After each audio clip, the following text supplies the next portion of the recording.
La circulación sanguínea para la función del cerebro es sumamente importante, ya que el cerebro, al no contar con reservas energéticas, como en otros tejidos, necesita del aporte continuo de glucosa por parte del sistema cardiovascular.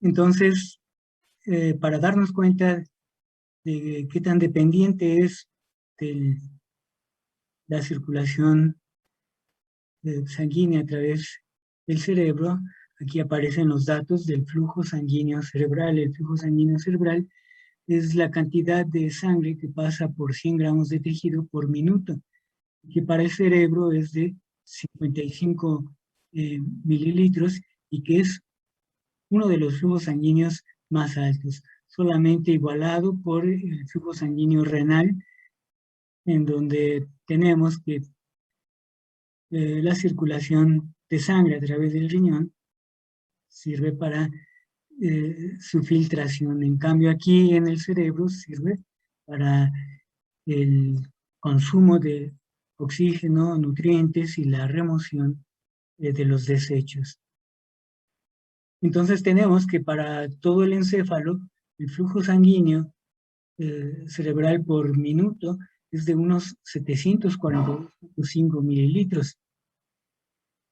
¿Sí? Y esto proporciona un aporte de aproximadamente 140 micromolar de oxígeno y unos 24 micromolar de glucosa. Y si consideramos que el encéfalo es tan solo el 2% del peso corporal, estos datos refieren que consume el 20% del oxígeno que respiramos. Sí, como podrían verse estos datos en una gráfica que valora, que compara el peso corporal y el gasto cardíaco. Entonces, el cerebro es apenas el 2% del peso corporal, como se ve en esta pequeña barra azul. Pero del gasto cardíaco, aquí no refiriéndonos al consumo de oxígeno, la cantidad de sangre que expulsa el corazón, tenemos que al cerebro llegan casi el 20%. Y en el caso del resto del cuerpo, pues constituye el 98% restante y para él están dirigidos los casi 83% del gasto cardíaco. En una situación en la que se ve reducida la circulación cerebral, tenemos que si esta dura de unos 10 a 30 segundos, entonces disminuye el metabolismo neuronal y las neuronas están consumiendo la poca glucosa que tienen en su citoplasma y la que les está proporcionando los astrocitos como reserva energética. Además, los lactocitos, los astrocitos pueden proporcionarle en este momento lactato, que es otro nutriente que solo en situaciones extremas llega a utilizar una neurona para su funcionamiento. Después de 1 minuto de anoxia, se suspende la función neuronal. Y pues encontramos que de 3 a 5 minutos ocurre la muerte neuronal, es decir, un infarto cerebral. Las neuronas mueren y no hay posibilidad de recuperarse. Esta es entonces la relevancia de la circulación sanguínea a través del cerebro. Entonces, este es un proceso muy dinámico que depende de dos sistemas vasculares, el de la arteria vertebral y el de la arteria carótida interna. Y está un dibujo en que se representa cómo a partir del tronco brachiocefálico se emite la arteria del tronco brachiocefálico se emite la arteria subclavia, esto es en el lado derecho, y de aquí se origina la arteria vertebral que recorre por los agujeros transversos que tienen las vértebras cervicales y al llegar a la base del cráneo, entonces entra al canal vertebral, atraviesa el agujero magno entrando a la cavidad craneal y aquí se anastomosa con la arteria vertebral del lado contrario, formando la arteria basilar. Bueno, esto lo vamos a repetir y a ver en varias figuras, pero para ubicarnos de manera general de dónde proviene la circulación cerebral, bueno, es esto lo que aquí estamos viendo. Y en lo que corresponde al sistema carotídeo, vemos cómo también a partir del tronco brachiocefálico, en el lado derecho, se emite la arteria carótida primitiva, la cual en la región del cuello se bifurca en la carótida externa, que se distribuye en la región de la cara, y la carótida interna, que debe atravesar a través del agujero carotídeo externo. Recorre en el interior del peñasco del temporal en un canal conocido como el conducto carotídeo y entra al cráneo atravesando el foramen lacerado. Y esta es entonces la otra arteria o el otro sistema arterial que se distribuye en el cerebro. Aquí, por medio de un estudio de angiografía, estamos viendo al arco de la aorta y cómo está emitiendo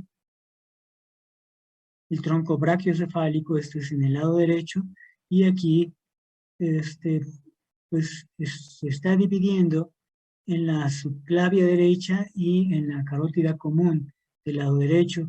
Esto es, pues para orientarnos más o menos por la región clavicular. Ahora tenemos que la subclavia derecha emite la arteria vertebral del lado derecho, que como dijimos realiza el recorrido, y aquí vemos el interior del agujero transverso de las vértebras cervicales, y este es entonces su ascenso. Al llegar a la región del cuello, se introduce a la región de la vértebra C1, se introduce al canal vertebral y después atraviesa el agujero magno para llevar esta trayectoria oblicua por la cara anterior de la médula oblongada y a nivel más o menos del surco médulo-pontino se anastomosa con la del lado contrario, formando entonces el tronco basilar.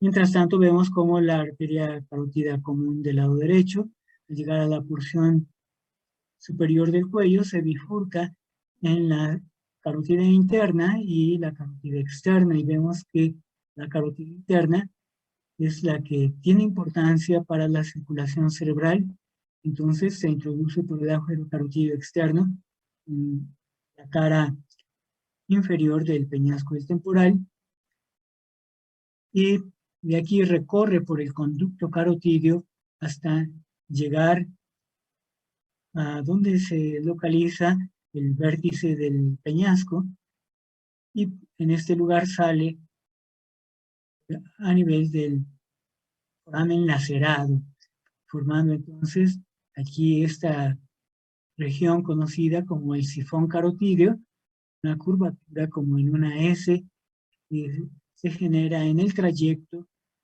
del foramen lacerado hacia el proceso clinoideo anterior, donde describe una curvatura hacia atrás y hacia afuera y se continúa como la arteria cerebral media. En el lado izquierdo vemos que la carótida común se desprende directamente de la aorta y aquí está emitiendo sus ramos, la cavidad interna, la cavidad externa, siguiendo un trayecto similar al que ya describimos. La subclavia izquierda se desprende directamente de la aorta y aquí está emitiendo la arteria vertebral del lado izquierdo, que después sigue el trayecto similar a la del lado derecho.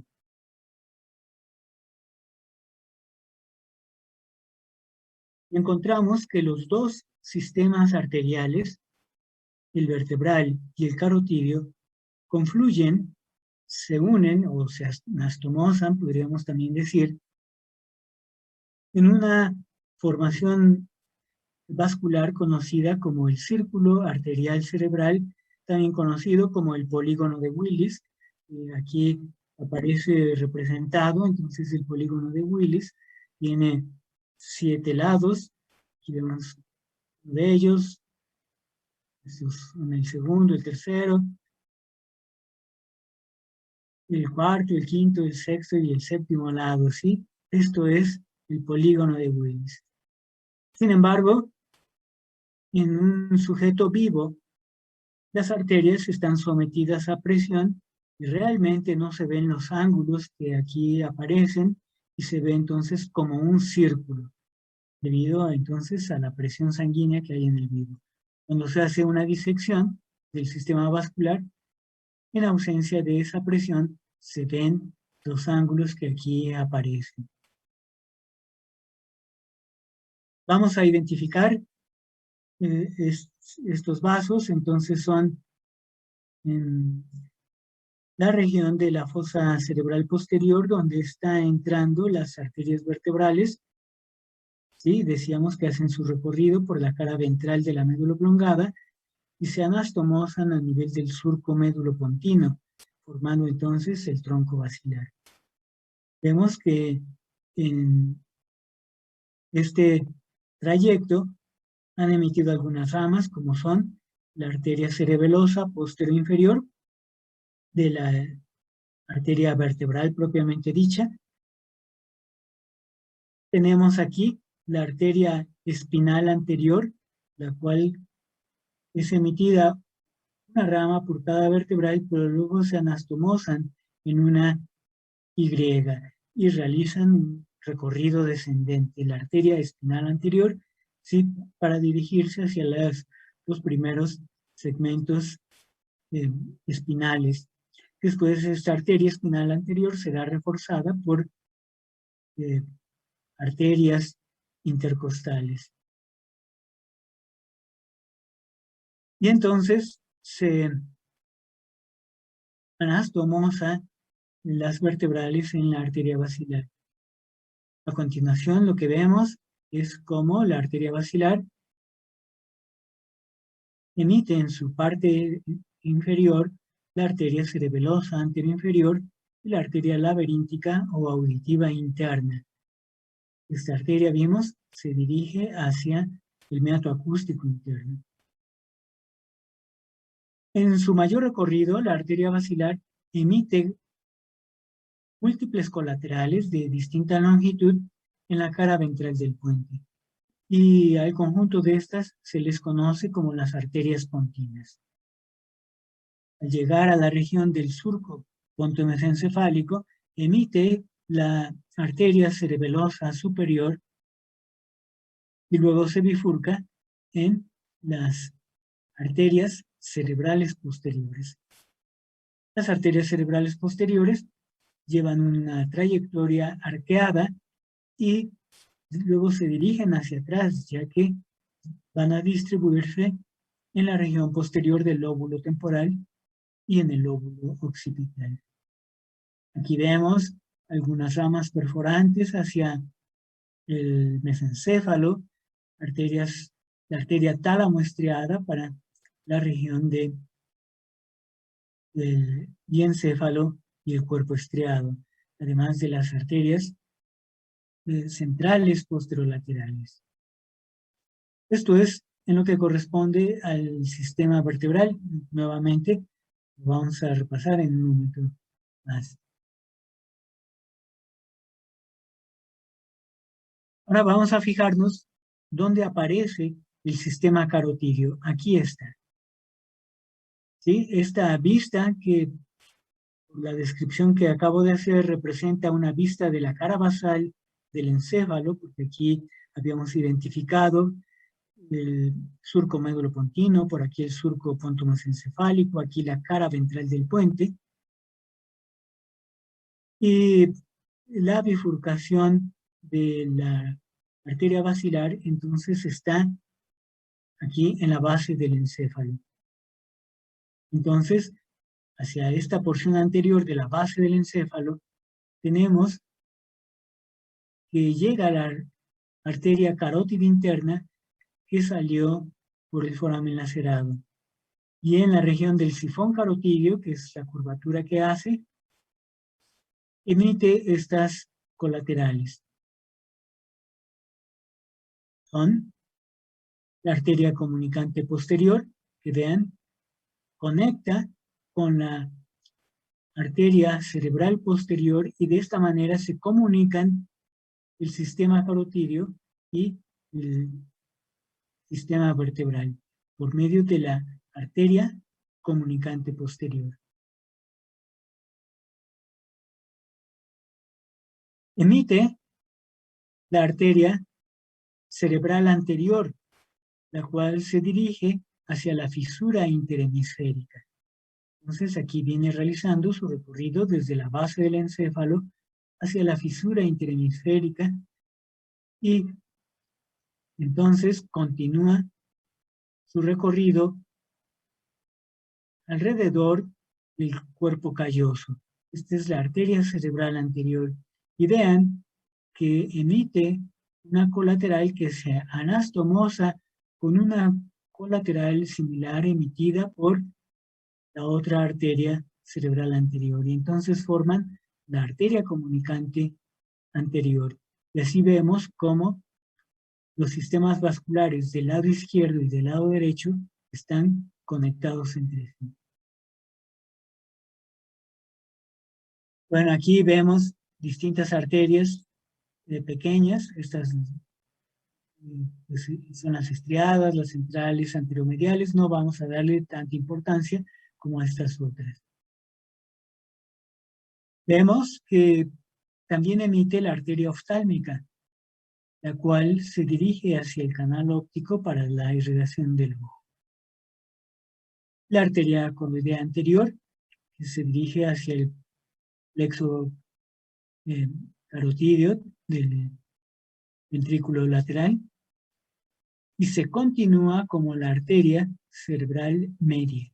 La arteria cerebral media también sigue una trayectoria lateral y luego hacia atrás para distribuirse en la mayor parte de la cara dorsolateral del hemisferio cerebral.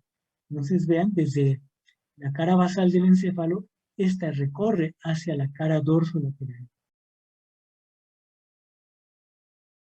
Tenemos aquí una vista donde aparecen los componentes del círculo arterial cerebral en una aproximación, en un acercamiento de la base del encéfalo.